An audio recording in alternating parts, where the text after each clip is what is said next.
О самых заметных событиях четверга, 26 мая, вы узнаете из материалов наших корреспондентов. В студии Сергей Михедов. Здравствуйте. Вот основные темы. На реке Лени, ниже поселка Сангар, ведут взрывные работы на льду. Озвучим свежие данные о паводке в Якутии. Торт, подарки и символичный вымпел. В речпорту Якутска встретили первое судно этой навигации. Куры-несушки на лето. Птицефабрика в Нерюнгре начала реализацию живой птицы. Современные технологии лесозаготовки. 4-й лесопромышленный форум завершился в Якутске. Какие решения приняты? Отбор на первенство мира в Якутске. В Монголии завершился чемпионат страны по масс-рестлингу. Покажем самые яркие моменты. На реке Лени, ниже поселка Сангар, на ледовом заторе сегодня произвели взрыв. Всего за 2 дня в Кобейском районе лед подрывали трижды. Для проведения еще одного взрыва на место вылетела оперативная группа. Продолжается подъем воды у поселка Сангар. Уровни продолжают держаться у опасных отметок. За 2 часа вода поднялась на 4 сантиметра и составляет 1241 сантиметр. При критической отметке 1280. Проведены работы по укреплению дороги и дамбы. Привлечены 3 вертолета. Повышение воды у поселка Сангар продолжается, и комиссия решила провести еще взрывные работы. И при этом у поселка Сангар уровни держатся около опасных отметок, плюс 4 сантиметра за 2 часа и составляет 1241 сантиметр, при критическом 1280. Вчера и сегодня на месте проведены работы по укреплению дороги дамбы. В Кобейском районе привлечены 3 борта вертолета, 1 борт МЧС и 2 воздушных судна авиакомпании «Полярные авиалинии». В Кобейском районе работает правительственная комиссия республики, спасатели и команда взрывников. В ближайшие сутки двое ожидают дальнейшее снижение уровней воды у Якутска, Намского, Мегино-Кангаласского и Усть-Алданского районов. Что касается северных рек, то на реке Колыме активная фаза ледохода в Нижнеколымском районе, нижняя кромка в 30 километрах ниже поселка Черский. Уровень воды 426 сантиметров, при критическом 600. У поселка Зырянка уровень воды примерно на 300 сантиметров ниже критических отметок. На реке Алазея наблюдают разрушение ледового покрова, а на реке Оленек отмечают густой ледоход. С начала пожароопасного периода в Якутии зафиксировали 15 лесных возгораний в Амгинском, Чурапчинском, Мирнинском, Намском, Ленском, Мегино-Кангаласском, Усть-Майском и Якутском лесничествах. Общая площадь пожаров составила 164 гектара. При этом в прошлом году в это же время фиксировали примерно 90 лесных пожаров с площадью, пройденной огнем, почти в 20 тысяч гектаров. На сегодняшний час у нас лесных пожаров нет. Все пожары ликвидированы. И сегодня обнаруженных пожаров тоже нет. При этом ежедневно планируется работа самолета-зондировщика, но ввиду отсутствия ресурсных облаков данный самолет сегодня не работал. С понедельника в Якутске запретят проезд для транспорта на перекрестке улицы Кирова и проспекта Ленина. Связано это с проведением плановых ремонтных работ. Откроют движение на перекрестке Кирова и проспекта Ленина 31 октября, говорится в сообщении мэрии. Автобусы под номерами 3 и 6 продолжат движение согласно схемам объезда. Они сейчас на ваших экранах. Тем временем в Якутск прибыло первое в навигацию судно с грузом. Теплоход «Леонид Соколов» прибыл из Иркутской области. Команда речного порта традиционно встретила первое судно с подарками. На грузовом причале подняли вымпел, возвещающий о начале навигации. Подробности в сюжете Ульяны Шагиной. Якутский речной порт встречает первое грузовое судно «Леонид Соколов». Судно шло более 4 дней с Иркутской области до Якутии в тяжелейших условиях, сразу вслед за ледоходом. И судно привезло, конечно же, первый в Якутию груз в этом году. Это пиломатериалы, более 2500 тонн. Расстояние в более чем 1500 километров от Киренской Иркутской области до Якутска теплоход с баржей Т-34 преодолел за 4 суток. За штурвалом опытный капитан Михаил Лоскутов и его дружный экипаж всего 9 человек. В районе переката плитка, образовался затор полностью по всей ширине русла реки. И пришлось нам переночевать там где-то ночь, скажем, где-то 20 часов постоять, потому что дальше нельзя было пройти. Ну а потом, как затор прорвало, мы продвинулись дальше. Судак группы компании «Старвей», в составе которой с 2017 года и холдинговая компания «Якутский речной порт» имеют широкую географию. Груженные баржи ходят не только по бассейну реки Лена, но и затрагивают притоки рек Вилюй и Алдан. Навигация этого года началась существенно раньше, отмечают речники. Под погрузку первые суда встали уже 5 мая. Сейчас уже полным ходом идет перевозка на верхней линии. На вчерашнее число по верхней линии с Осетрова только группой компании «Старвей» было подано под погрузку 42 тысячи тонн тоннажа. То есть там работа идет полным ходом. В начале навигационного сезона грузовые суда в основном везут пиломатериалы. С июля месяца начнется уже доставка жизненно важных грузов не только до столицы, но и до арктических районов. В целом для жизнеобеспечения республики 1 200 000 объем. В Вилюйскую группу районов мы должны завести 80 тысяч тонн грузов. Это для нужд жизнеобеспечения. На реку Амга у нас 30 тысяч тонн план. И сейчас вот как раз занимаемся рекой Вилюй, поскольку у нас там маловодность планируется. И сегодня вот как раз межведомственная рабочая группа по судоходным попускам будет там и так далее. Поэтому мы должны на реке Вилюй до 10-го завершить. И в ближайшее время по реке Амга тоже вот отработать быстро милейшие реки. Между тем, чтобы быть готовыми к любым ситуациям, весь мелкосидящий флот переброшен сегодня на Вилюй. Работы у речников много, а времени из-за быстрого обмеления реки вдвое меньше по сравнению с прошлым годом. Так что и теплоход Леонид Соколов после разгрузки пиломатериала вновь отправится в путь до Иркутска за следующим грузом. Ульяна Шагина, Павел Пахомов, Иркутск. Продавать газ за рубли – абсолютно верное решение руководства России, считает министр финансов Якутии Валерий Жандоров. С точки зрения финансов это служит некоторой ответной мерой на решение недружественных стран о блокировке золотовалютных резервов страны за границей, добавил министр. Также дал оценку, несмотря на санкции Запада, укреплению рубля. Напомним, в ходе торговой сессии доллар опустился до 56,5 рублей. Это очередной минимум с лета 2015 года.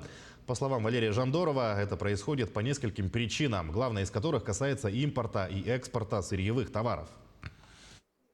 Буквально 2 месяца назад мы наблюдали резкое ослабление курса рубля, и что вызвало некоторое беспокойство как у предприятий, так и у населения. Вы помните, он переходил рубеж и 100 рублей за доллар США. Теперь он резко укрепляется. Мы сейчас видим 58-60 рублей, почти на 40 рублей укрепление. На самом деле укрепление происходит по нескольким причинам. Безусловно, реализация нашей экспортной продукции страны происходит, она продолжается в определенных продукции, поступление в рынок происходит. Но импорт у нас чуть сократился, поэтому идет превалирование иностранной валюты над рублем, и рубль укрепляется. С 1 сентября во всех школах России введут новую систему в сфере образования – государственную информационную сеть «Моя школа». На базе системы будет размещен верифицированный образовательный контент. Там школьники смогут заниматься дополнительной учебной деятельностью. По мнению министра образования и науки республики Ирины Любимовой, школьники везде найдут знания и направят их в правильное русло. Эта платформа уже презентована недавно. Нас собирали министров на совещании всероссийское, уже презентовали. Сейчас идет работа над доработкой платформы, собирает наше мнение, как можно усовершенствовать и так далее. Поэтому мы ждем эту платформу, которая официально признана образовательной платформой на территории Российской Федерации. В Ленске, в новом микрорайоне, рабочие начали строить дороги. Масштабные работы начались в прошлом году. Закончить их планируют в году следующем. Продолжит Светлана Балеева. В прошлом году на новом участке дороги были завершены все подготовительные работы. В этом году подрядная организация произвела отсыпку дорожного полотна щебнем и заканчивает прокладку инженерных сетей. В 2021 году мы выполнили все демонтажные работы, подготовительные работы. В этом году будет асфальтирование дороги, тротуар с двух сторон и ограждение. В 2023 году остальные работы будут выполняться, это освещение и озеленение. Важность эта дорога получила ввиду динамичной застройки многоквартирными жилыми домами микрорайона Рабочие, который был возведен в рамках программы переселения из аварийного и ветхого жилья. Заселение этой части города идет очень быстрыми темпами. Почему был выбран именно этот участок? Да? Ну, по одной простой причине. Сегодня там у нас появился новый детский сад на 315 мест, соответственно, к нему нужны подъездные дороги, нормальные тротуары. И сегодня этот микрорайон мы начинаем развивать, строить там новые дома, соответственно, необходимы подъездные по пути к многоквартирным домам и закрыть проблему людей, которые живут в этих новых домах. Ход работы соблюдения графиков выполнения держит на контроле глава города Александр Харунов. Он же рассказывает, что протяженность дороги будет 600 метров. Реализация проекта, который обеспечит в микрорайоне транспортную и пешеходную связь, рассчитана на 3 года. Полностью завершить работу планируется в следующем году. Срок окончания работ ориентировочно 10-15 октября этого года. То есть мы должны заасфальтировать дорожное полотно, обустроить тротуарами, сделать ливневую канализацию, поставить опоры уличного освещения и провести благоустройство. На строительство дороги из республиканского бюджета выделено 69 миллионов рублей. В завершении работ микрорайон существенно преобразится. У жильцов появится возможность беспрепятственного подъезда к своим домам. Микрорайон был возведен несколько лет назад, и эту дорогу жители ждали с большим нетерпением. Светлана Балеева, Виталий Андреев, Ленск. Куры несушки на лето. Кто не хочет каждое утро к столу свежеснесенное куриное яйцо. Для удовлетворения такого спроса Нерюнгринская птицефабрика начала реализацию живой птицы. Желающих приобрести пернатых с каждым годом становится все больше. Подробности в материале Тамары Игнатьевой. Жительница Чульмана Нина Николаевна покупает кур-несушек Нерюнгринской птицефабрики 4-й год. Все лето ее большая семья питается диетическими яйцами, а в октябре забивает кур на мясо. В том году я как бы вот посчитала, сколько у меня там было, 10 курочек, но вот я посчитала, они как бы за весь сезон мне 1000 яиц снесли, даже чуть больше. Я комбикормом кормим, еще у нас как бы вот огород, картошка еще остается. И я вот варю картошку, немножко туда пшенадуграз, кукурузной крупу добавляю. И от этого вот желток, он получается намного вкуснее, желтый такой. Реализация кур-несушек производится потребителям не только Нерюнгринского района, но и в другие муниципальные образования. Так, например, Ларионовы приехали за несушками из города Томмот Алданского района. Взяли 60 штук для друзей, для себя, для знакомых. Берем каждый год куриц. 1 год только брали в Якутске, а сейчас вот берем постоянно здесь. Очень хорошие куры, несутся хорошо. Обеспечение жителей республики домашней птицей ведется по направлению семейная экономика Минсельхоза Якутии. Возраст реализуемой птицы 14-15 месяцев. Заявки на приобретение кур-несушек в этом году подали несколько районов.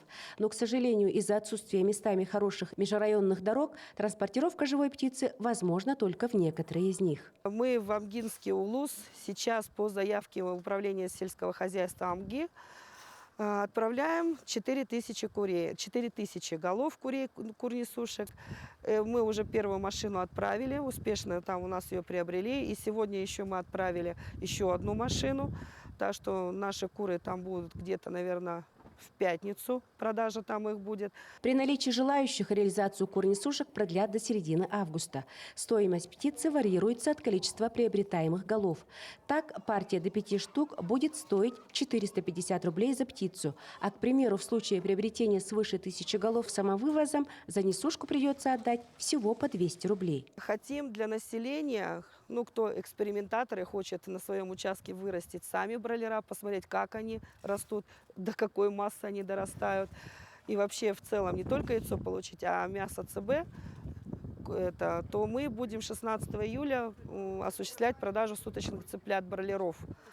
Да, если есть такое желание, вы можете в управлении нашей торговли Нерюнгринской птицефабрики, телефон 79030, подать заявку, и приобрести у нас суточных цыплят, именно бройлеров. Можно отметить, что свежая диетическая продукция Нерюнгринской птицефабрики пользуется большим спросом у жителей района и за его пределами. Птицефабрика полностью обеспечивает Нерюнгринский район. Также ее продукцию реализуют в Якутске, в Алдане, в Томоте и даже в городе Мирный. Много заказывает и приобретает у Нерюнгринской птицефабрики и город Тында Амурской области. Тамара Игнатьева, Вадим Барашков, Нерюнгри.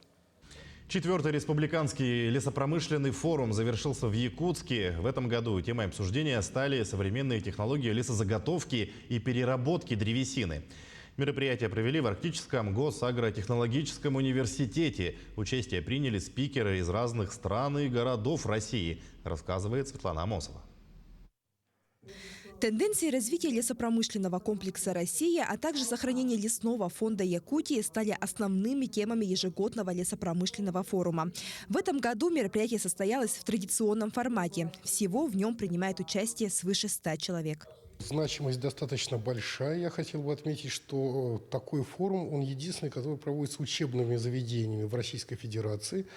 И за 4 года своего существования он набрал большую популярность у нас за рубежом.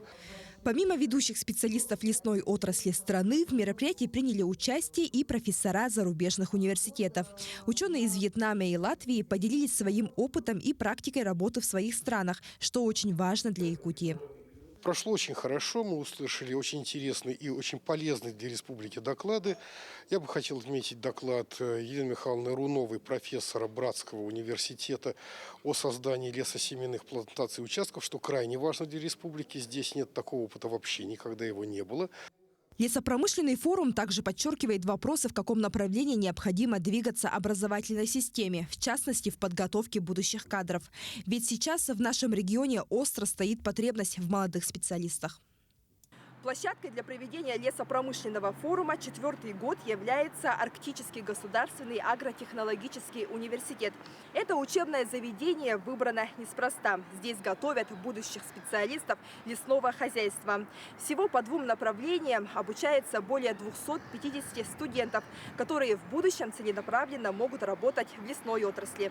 Это озвучивается постоянно. И вот последнее совещание было у главы, и всеми была озвучена проблема именно проблема по кадрам. Это и как специальности самые рабочие, да, скажем, специальные, это трактористы, бульдозеристы, то есть различных рабочих специальностей и с высшим образованием. По итогам мероприятия зачитана и принята резолюция. Работники республиканской лесной отрасли будут и дальше сотрудничать с крупнейшими производителями оборудования. Следующее мероприятие пройдет осенью. Там обсудят вопросы по лесным пожарам, которые в последние годы очень актуальны не только в республике, но и во всем мире. Светлана Амосова, Артем Алексеев, Григорий Хлопков, Якутск. В уникальном музейном комплексе «Дом кириллицы» установят бюст основоположника юкагирской литературы Николая Спиридонова Теки Одулок. Музей находится в Болгарии, в городе Плиска. В этом музее установлены бюсты великих классиков мира. В том числе с 19 года увековечена память Алексея Кулаковского. И в скором времени торжественно установят бюст одного из ярких сыновей малочисленных народов Севера Теки Одулока. Такая идея возникла у внучки Алексея Кулаковского, Ларисы Кулаковской. Предложение поддержали директор Болгарского музея, а также благотворительный фонд возрождения юкагиров. Первый писатель, член Союза писателей СССР из коренных народов. Также он первый ученый, кандидат наук из малочисленных народов Севера. Вот сколько отсылок. Его работ литературных дал Самуил Маршак. А в науке его поддержал один из известнейших ученых того времени Владимир Багарас. И судьбой было предопределено, что Владимир Багарас был ближайшим другом Владимира Эхлесова. Документальный фильм «Мой личный динозавр» покажут в историческом парке «Россия. Моя история». Картина повествует об экспедиции ученых в Якутию. Цель поездки – найти следы арктических динозавров. Кинопоказ прошел сегодня в рамках проекта «Научно-популярный киномарафон. Мой личный дракон». Он нацелен на просвещение школьников среднего и старшего звена. Далее программа охватит 8 районов республики, в которых проведут 16 мероприятий. Фильм уже показали в Хангаласском и Намском районах, а также в Мархе. Вторая часть начнется с сентября месяца. Запланированы поездки в Вилюйские улусы. Будут охвачены Горный, Вилюйский, Верхневилюйский, Нюрбинский, Сундарские улусы. А также у нас в сентябре месяце стартует конкурс детских мини-скульптур. Называется «Мой Сунтаврик». Все дети республики будут участвовать в этом конкурсе. Очень хорошие призы будут. И этот конкурс будет посвящен памяти Файзеля. Далее к спортивным темам. Республиканская организационная комиссия 8-х спортивных игр народов Якутии работала в Усть-Алданском районе. В первой половине дня посетили строящиеся спортивные объекты. Есть отставание от графика строительства спортивного зала единоборств в селе Мындаба. Затем на совещании подвели итоги. Принято решение привлечь дополнительные силы для стройки зала единоборств. Таким образом, до 26 июня объект должны сдать. Также обсудили благоустройство села Барагонцы. Контрактация завершена. Вот опять же июнь месяц. Самый ответственный для всех, абсолютно по всем направлениям. Месяц для тем, чтобы завершить работы по бетонированию, по асфальтированию и по ямочному ремонту. Все министры и руководители соответствующих направлений на уровне улуса понимают эту задачу. И я уверен, что мы через месяц будем принимать и подводить итоги всех этих работ. В столице Монголии Улан-Баторе завершился чемпионат страны по масс-рестлингу. Он выявил лучших спортсменов. Они представят Монголию в июне на чемпионате мира в Якутске. Самые яркие моменты соревнований в материале наших коллег. Громогласные бялямча и трибуны разрываются от восторга. А как иначе, если на помосте накал страстей? Более 130 спортсменов боролись в 13 весовых категориях. На кону не просто победа, поездка в Якутию. С момента старта максимальное внимание болельщиков привлек 72-летний масс-рестлер, известный в Монголии пауэрлифтер. В первой же схватке удача была на стороне Даша Намхайдоржа. Казалось, победа уже в кармане опытного спортсмена. Зрители ликовали. Но помост выбирает сильнейших. Техника и работа корпусом соперника взяли верх. Вся моя жизнь связана со спортом. Мне 72, и я трехкратный чемпион мира, 5-кратный чемпион Азии по пауэрлифтингу. Молодежи я советую заниматься масс-рестлингом, а победителю желаю удачи на чемпионате мира в Якутске. Еще одной интригой вечера стал поединок Бацайхана Юурцайха. Юноша – настоящий феномен. Ему 18, учится в школе в масс-рестлинге меньше года. Для него чемпионат Монголии стал первым крупным соревнованием и однозначно знаменательным. Сегодня появилось новое имя монгольского масс-рестлинга – Бацайхан. Уверенно вырвал первое место. Мне очень понравилось. Я рад своей победе. Теперь буду готовиться к якутскому помосту, чтобы достойно представить Монголию. В стране степей масс-рестлинг развивается с космической скоростью. Сегодня его массово преподают в школах на языке спорта. Тут говорят даже байкеры. За развитием масс-рестлинга в Монголии стоит Эрдене Ванчик Бадбаатар. Это он еще в 2015 году показал землякам, что такое перетягивание палки. Опыт перенял у якутских коллег. Эрдене Ванчик – выпускник Чевкис. Я учился в Чоропче. Однокурсники масс-рестлингом занимались в якутском Мадуне. Вся Монголия сейчас знает, что масс-рестлинг – это якутский вид спорта. Очень интересный и зрелищный. Этот чемпионат в Монголии не первый, 8-й по счету, но именно по его итогам будет сформирована сборная страны по масс-рестлингу. В нее войдут победители, всего 14 атлетов, которые и будут отстаивать честь Монголии на чемпионате мира в Якутске. Айсана Бурнашова, Виктор Олисов, Константин Стручков. Улан-Батор, Монголия.